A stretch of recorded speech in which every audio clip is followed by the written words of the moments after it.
Hello and welcome back to Drama Investigator. Before we get into today's investigation, don't forget to subscribe and hit that notification bell so you can be notified when I post the tea. Jackie Aina recently took to her Twitter to expose the dangers of influencers broadcasting their kids online. It's actually very scary because not many people think about this. Jackie had tweeted, "I wonder how influencers with their children navigate strangers recognizing their kids in public spaces and approaching them as if they know them. How do kids learn stranger danger? Is it something that makes most mums uncomfortable but isn't really talked about? I don't know if I could handle." So influencers started exposing all of the horror stories in the comments that have happened to them, and man, it's scary. Von Dior had responded, "I'm an influencer without kids, but my sister is the Miss Keisha girl and she is recognized everywhere, even at school. And my mum literally is unbothered. I don't know." Raven Elise had responded, "I find that people are actually pretty respectful when it comes to not crossing that boundary in person. I've had people message me saying, I saw you at blank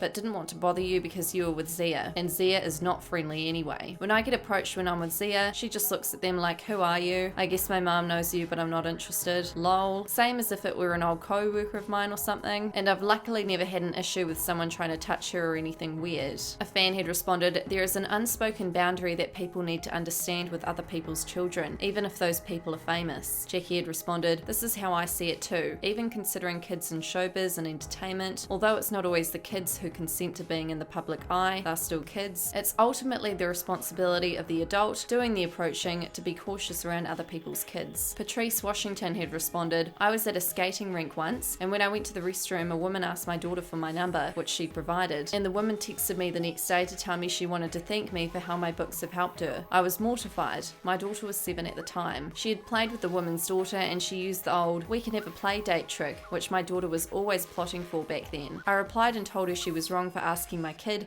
and not me, and then I blocked her. My daughter has been eyes since." Kevin on stage had responded, "Let me tell you what, when I first moved to LA, a stranger recognized my kids and rubbed my son's head. I nearly lost my religion. She recognized her mistake and apologized profusely, but it was about to be a problem." Jackie had responded, "Oh no." Roz the creator had responded, "Jackie, as a mother who's kind of known on social media and trying to be someone who's transparent, being a creative, it became very weird and scary for me when people who never met my child would ask about her or would say her name, so I minimized a lot, etc. to protect her. This is how I feel about my niece, and she's not even my kid. Like, I don't know what I'm gonna do once I actually have kids." Jade Pierce had responded, "Communication, I guess. Luckily for me, Alea doesn't like anyone she doesn't know. If she doesn't know you, she's not talking to you, and she makes it known she doesn't like you. It's scary because the world is but I talk to her a lot. She's got to be aware. I've literally had people that support me but still don't know me ask if they can hold her, and it's a simple no. They can say hi, but Alea most likely won't respond. Hold her? Yikes. It's a no from me. Some people have tried to touch her without asking me. I'm like, you have to ask people to touch their dogs. What are you doing with my child?" Maria Leonard had shared a horror story saying, "Once I had a woman walk up to me for a picture while I was walking with my son. She just held up the camera. I was taken by surprise and had to hide him behind me. It was the only time I had someone just show zero regard. So I explained to him that sometimes people take pictures of me because of my job, and he absolutely can walk away. He usually does now, but most of the time since then, the women/men I've met are respectful and don't crowd him when talking to me." Jackie had responded, "That's good. I think it's the spur of the moment split-second encounters is what I wonder about. Like, some people are fast with their pics and stuff. Yes, it was one of those. She was much older too, which also threw me for a loop. You'd think the tact would have been there, but nope. Lol. Nothing surprises me anymore." Now, in a recent article from The Guardian titled "The Sharent Trap, Should You Ever Put Your Children on Social Media?", Genevieve von Lob, a clinical psychologist, had stated, "More and more people are questioning the wisdom of posting so much about their kids online. The pictures that are uploaded can form a permanent digital tattoo. Because it's all so new for parents, we need to start thinking about asking children's permission to post online." What are your thoughts on this? Let me know in the comments. In more news, James Chihuahua shaded the Dobra brothers in a recent piss-take video, mocking them after a scandal where they had completely ignored their fan who had paid big money at a meet and greet to see them in person and get a pic. Here was the original video of them being rude. Alright, there you go, Dad. Alright,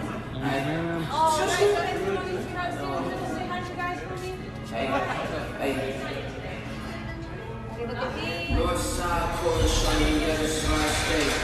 Heard you was a lame boy, get up out my face. Now my ex-kid, call it sweater, she be in the way. I need a dinner, I'll show you where I lay.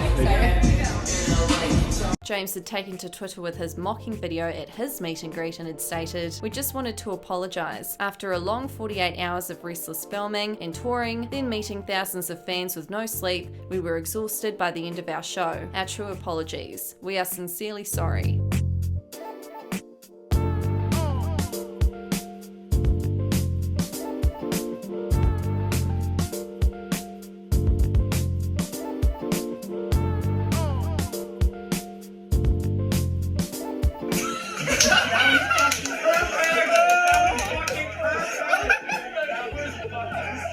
Oh, very funny, James Chihuahua. This is so relatable. Ahahaha. Anyway, in more news, Jeffree Star recently took to Twitter to expose half-assed makeup brand trips, and everyone totally agrees with him. He had stated, "Dear makeup brands, everyone including me is tired of seeing influencer brand trips. You shouldn't need to fly 45 people out to a foreign country to sell some mascara. The way the industry works needs a major overhaul. The industry is stale, so wake the F up." Nick Snyder had responded, "Does this mean you're cancelling the first ever Jeffree Drama Channel's trip to Fiji? Damn." Marlene Estelle had responded, "Agreed. It's different if it's a trip as a thank you for their support for the brand. I'm all for that, but don't make them post to social since it's a gift. But the trips for advertising just isn't effective." Jeffree Star had responded, 200%. It's crazy to watch from the consumer standpoint. Seeing someone else on an exotic island doesn't make me want to buy a product. Marlena had replied, "Me either. If anything, it turns me off because I feel like you're being paid to say how great a mascara is. Why don't they use the money for content and take a smaller loyal group somewhere as a thank you, or just bring the price down altogether?" A fan had responded, "What would be more enticing for me to buy a mascara or support a brand is if they gave 40 normal customers a trip. Show love back to the millions of people who buy your products, not the people you're paying to talk good about your brand." Jeffree had responded, "Hence the reason why Jeffree Star Cosmetics has never done a brand trip, but a customer trip? Love that idea. Be right back. There are brand owners that behind the scenes have told makeup labs not to work with me or give me certain formulas. Can you imagine being that insecure? You know who you are, and all the disgusting behaviour that goes on behind closed doors really needs to stop. Management. I want everyone to win. Anyone I'm friends with in the industry, I've only wanted the best for, helped them in any way I could, and give them all of my contacts. But money makes people evil, and I'm so grateful that I don't have that dark mindset. Know your own worth." Jeffree Star took to his Instagram story to talk about how he was feeling about the series, and he also exposed the reality of the shady side of makeup brands. Saucy. Now prepare yourselves, it's quite long, the Instagram story, but you won't be disappointed with the amount of tea that's been spilled.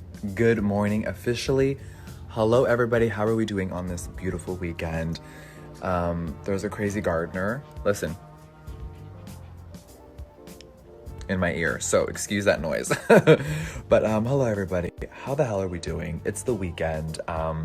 We're less than 2 weeks away from November 1st. Like, it really just sank in.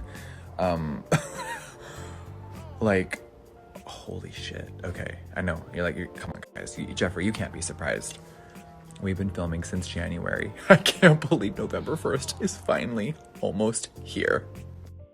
Listen, can I be really real with you guys? Last year when me and Shane first filmed and we kind of like pulled the curtain behind so much of the Jeffree Star Cosmetics business, I was still a little shook and I'm still very insecure about it. I don't know why, but it's hard sometimes to find the thin line of like being an entertainer, being a makeup reviewer, being a brand owner, being me. So my insecurities have definitely gotten the best of me this year, and I really haven't shown as much of the behind the scenes of the business of the beauty world that you guys asked me to. So waking up to like today and seeing all the feedback and all the crazy, amazing questions and stuff that you guys are loving and watching in the series is like kind of mind-blowing for me.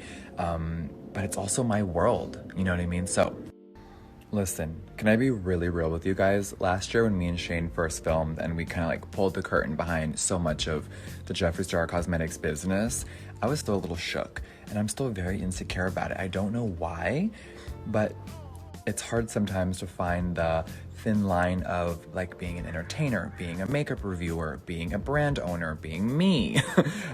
So my insecurities have definitely gotten the best of me this year, and I really haven't shown as much of the behind the scenes of the business of the beauty world that you guys asked me to. So waking up to like today and seeing all the feedback and all the crazy, amazing questions and stuff that you guys are loving and watching in the series is like kind of mind-blowing for me.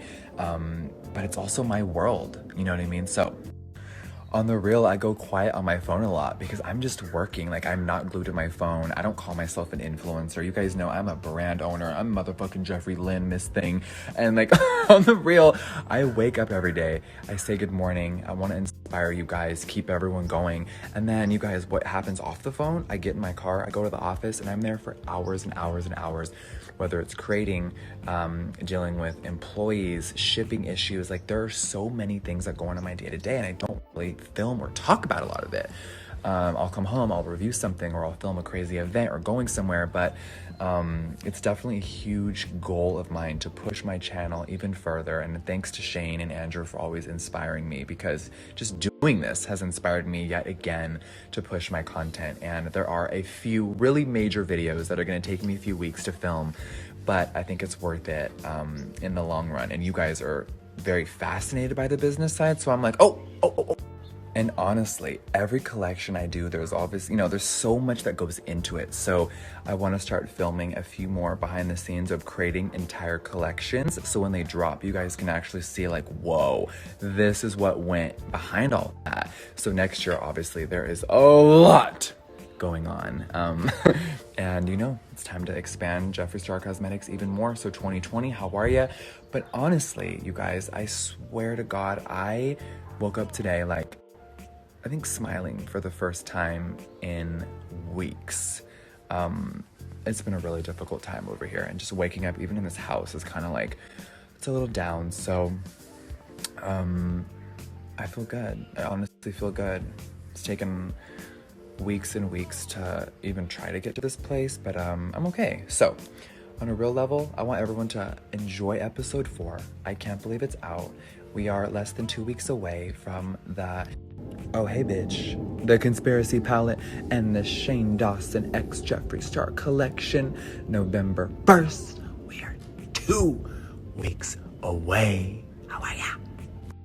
I got time this morning, bitch. Y'all want to hear some more? Y'all want some more tea? I always have thoughts and opinions, and a lot of the times people take it as like drama or starting something, and I'm like, girl, I know so much about this industry. I'm a marketing mastermind, and I've been in the game for a long time. So when I'm voicing an opinion about someone else's business, or maybe a thought about something, like, it's never tea, it's just the reality. And I know I say that, I'm not even trying to joke around right now, like, it's the reality. I always keep it so real, and often it's gotten me in trouble. And I sometimes think at night, like, girl, like, do people not want to know the truth? Maybe they don't. But in this industry, there are so many secrets. So I'm working on a very big beauty secrets video right now, uncovering more layers of what brands are afraid and do not want you, the customer, to know. Me, the customer, I'm like, girl, I get a lot of PR in the mail, but I spend thousands of dollars on makeup. I started as a makeup lover, and I will die a makeup lover. So as someone who buys makeup all the time, whether it's online, Ulta, Sephora, when I travel, like, I just love trying new things. I was in Rite Aid this morning, literally, 20 minutes ago, and there was a new beauty line in Rite Aid, and I was like, oh my God, like, I want to try it, so I just bought it all. Like, I just love buying it, but there are so many secrets and things that brands do, and I think that they're afraid for me to unveil things. Like, girl, on the real, like, all these brand influencer trips, I think they kind of need to stop. Like, I'm all down for a party and a hurrah, but like, you shouldn't need to fly 45 influencers to a foreign country to sell some mascara. Girl, dude, is that necessary anymore? Like, I just think the way that the beauty industry is, it's stale, bitch. I'm bored.